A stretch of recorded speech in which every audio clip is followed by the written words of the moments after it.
ang buong istorya sa pangyayaring pagkaabo ni Mima Alicia. Tunghayan po natin sa video ito. Ang nangyari pala kay Mima Alicia noong pababa na sa kanyang kotse, di umano tinambangan ng rider in tandem.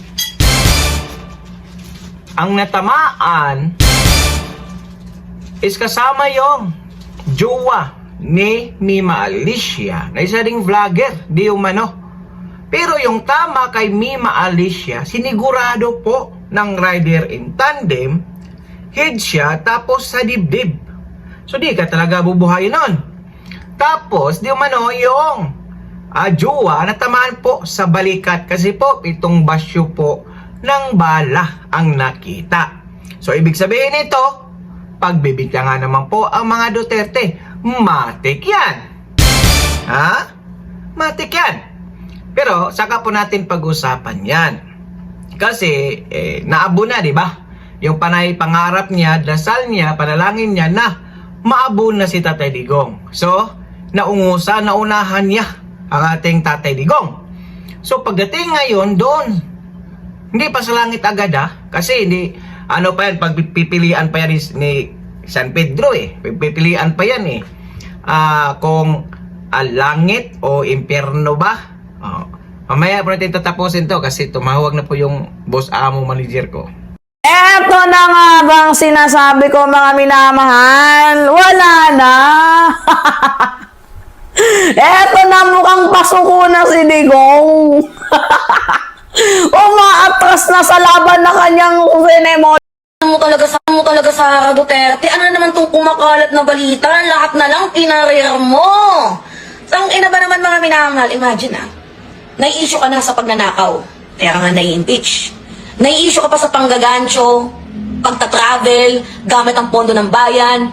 Mayroon ka bang tinatawag na tukhang-tukhang. Ngayon, ano tong kumakalat na issue? Kaya ka pala pumupunta sa ibang bansa kasi nagpalaglag ka ng bata? Uy, ang tanong ko, sino yung kabembangan mo kung totoo man tong putang inang balitang kumakalat na to? And totoo nga naman yung sinasabi, di ba? Na katawan mo, ipiliin mo kung ano yung gusto mo. Pero ito yung ito yung napakagagong ginawa mo. Ginawa mo yan. Oo. Sinarapan ninyo yung mga gabi ng lagim. Tapos nung may nabuo na, anong kasalanan ng sanggol para ipa-abort mo? Tingnan nyo naman yan, Kung totoo man. Kung totoo. Kaya ka mayat-maya pumupunta ng ibang bansa kasi nagpalaglag ka. Eto, gusto namin tong malaman. Totoo ba tong kumakalat na balitang to? Kasi ako, ayaw manira. Hindi ka naman sumasagot sa impeachment.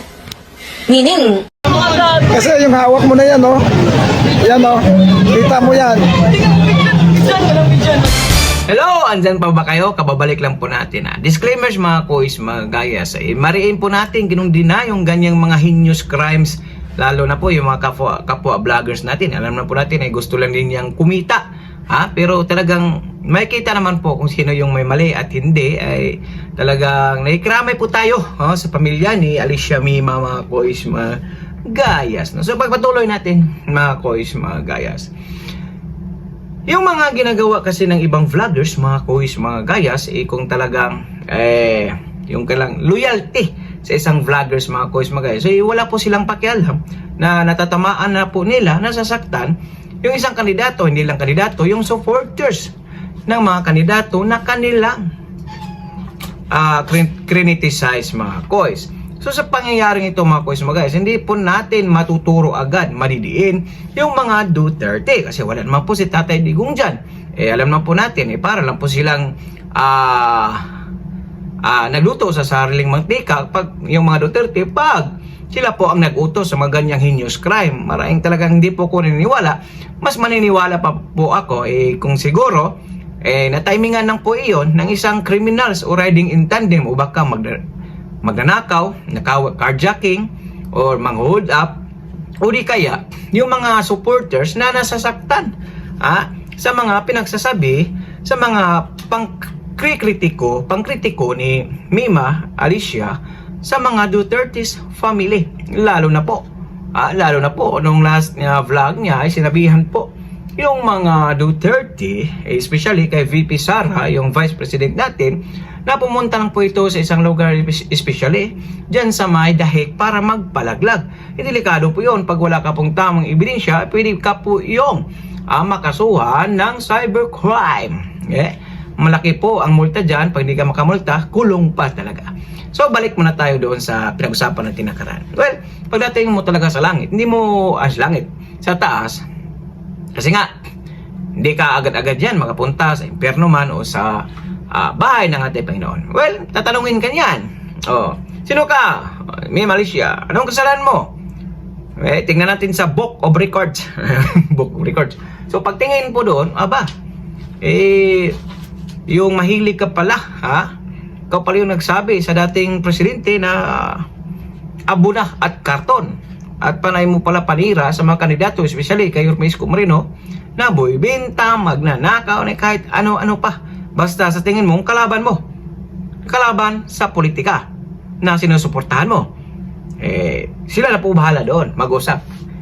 Paliwanag niya sa Panginoon kung baka pwede siya doon sa langit. Wala itong pakialam po doon kasi may kanya-kanya po tayong mga kasalanan sa buhay. Depende lang po yan kung paano mo yung ginawa. Pero lang po kasimple yun. So now mga kois, ibalik po tayo sa issue. So ito pala mga kois, si Mima Alicia, yun nga, sa sinasabi natin kanina, na pababa na po ito ng kanyang kotse kasama ang kanyang boyfriend, talagang may riding in tandem po. Natamaan po sila, dalawang tama po sa video kay Alicia Mima at isang tama dun sa boyfriend na parang vloggers din, vloggers din na sa balikat. Pero kay Mima, sentido talaga at yung bandang, iwan ko, sa banda sa baka puso po. So ngayon, talagang litong-lito, yung mga tao, kung bakit ganyan, bakit ganon, anong nangyari. So, matandaan po natin, sinasabi po ng administration, sinasabi po ni Ate Claire at ni Kuya John Vic na napaka-safe na ang Pilipinas ngayon. 80% na safe ang Pilipinas. So bakit ito nangyari? Coincidence lang po ba? Hindi naman siya po kalaban ng ating estado. Sila po ay taga-suporta o defenders ng ating estado. So nakakahiya pag ganun, mga kois. So, ibig sabihin, bintang-bintang naman ito sa mga Duterte.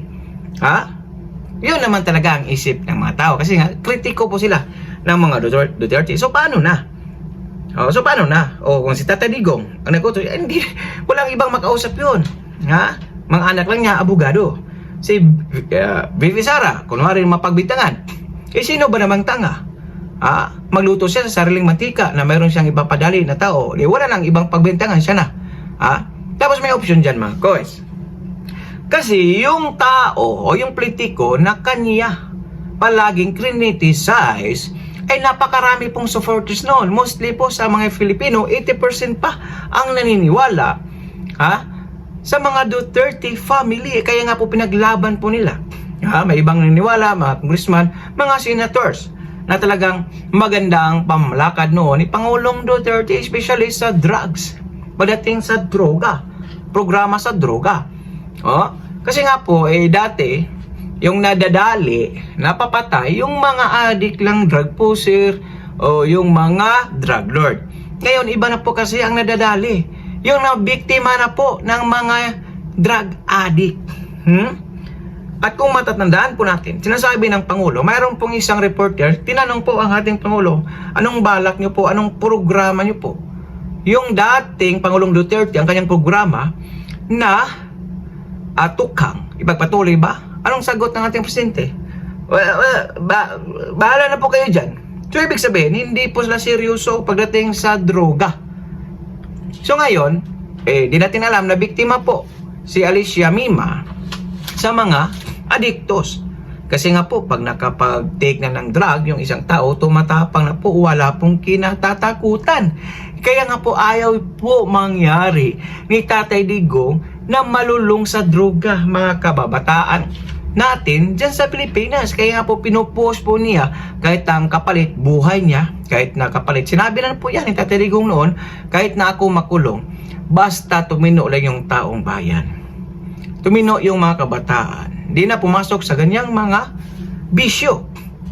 talagang saklap lang po, masakit nating isipin na talagang hindi po pinagpatuloy ng ating gobyernong Marcos.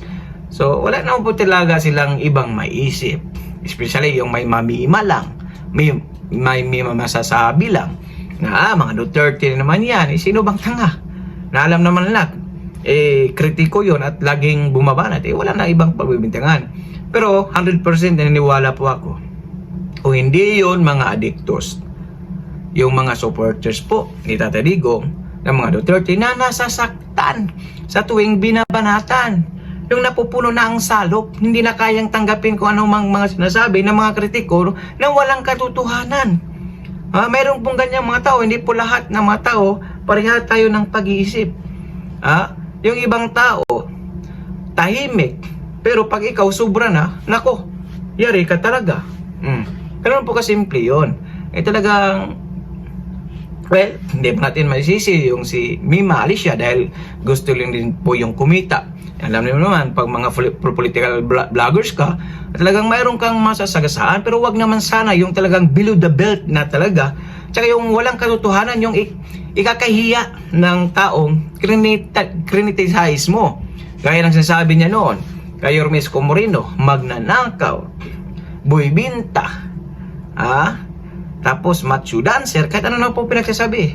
Mabait po si Yorme Isko Moreno, hindi po sila pinapakinggan. Ngayon po, mas marami po kasing supporters ng mga Duterte. Yung iba siguro talagang wala na.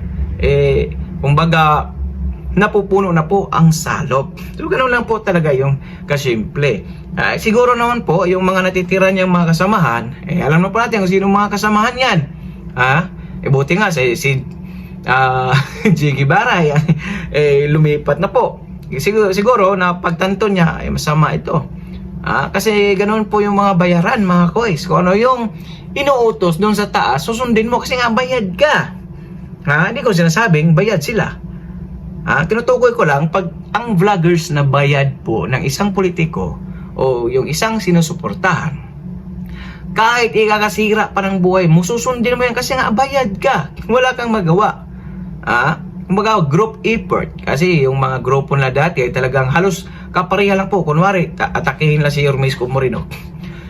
Yung content ng isang vlog, halos kapareha lang ng mga kasamahan niyang mga vlogger. Sila Chris Olo, ayan, si Mima.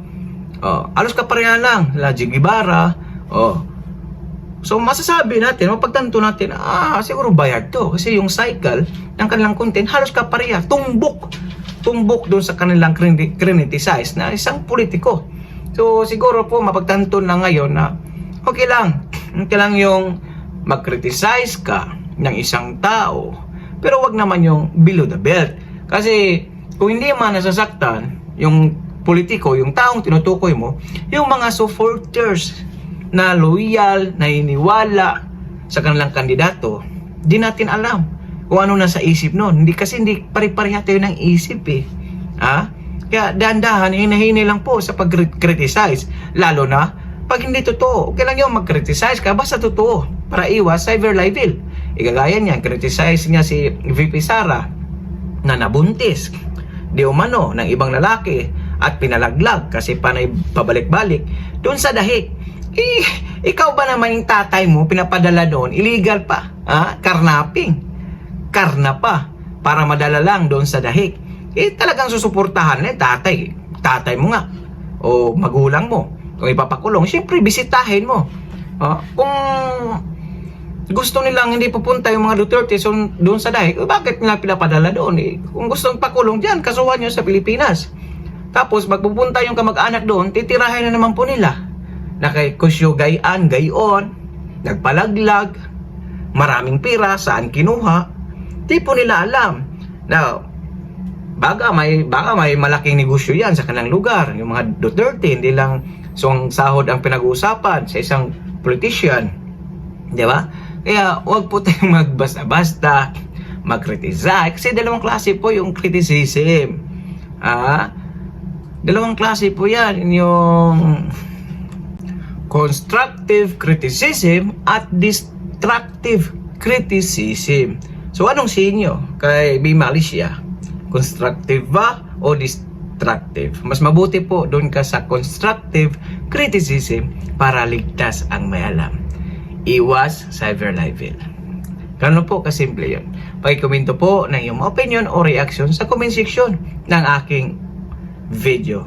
For me, that is my opinion about po sa nangyaring pamamarel, paslang kay Mima Alicia. But strongly po ay talagang condemn that kind of heinous crime po kasi talagang pangit po yan. Pugat kung ganyan lang po palagi ang nangyayari sa ating bansa. Meron po tayong batas kung sobra na po yung tao, isang vloggers, kasuhan nyo na lang po. Huwag lang po idaan sa mga heinous crimes, pagpatay. Yan lang po natin yung ating batas na magparusa, mapanagot yung mga ganyang mga vloggers. For now, I'm gone. God bless all. Peace. Bye-bye. Ingat po kayo lahat. Our hearts beat to the city streets. We began to feel the fire. We rise like